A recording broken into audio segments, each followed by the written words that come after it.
Sa mga nagsasabi nga dyan na sinabihan ko daw ng walang kwenta si Kosoke sa live. Excuse me, bago nyo ako siraan kay Tita Mama, alamin nyo muna sana yung totoong nangyari, yung buong kwento bago nyo husgahan yung pagkatao ko.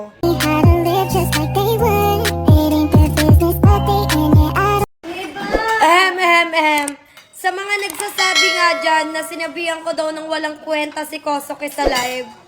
Excuse me, bago nyo ako siraan kay Tita Mama, alamin nyo muna sana yung totoong nangyari, yung buong kwento bago nyo husgahan yung pagkatao ko.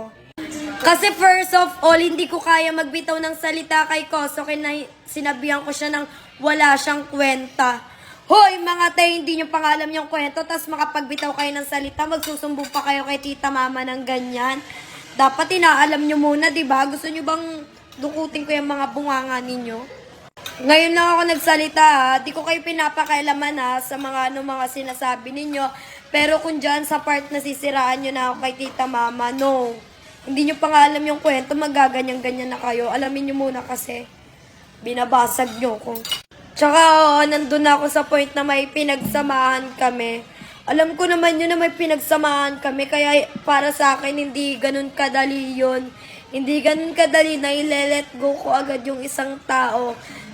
Huwag nyo kasi ako pangunahan. Di pa naman ako nagsalita na ganun diba?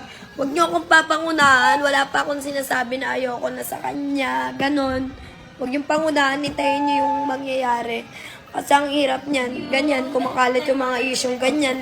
Ayoko pa naman yung nauunahan ako sa kwento. Ayoko ng ganun. Alam nyo ba yun?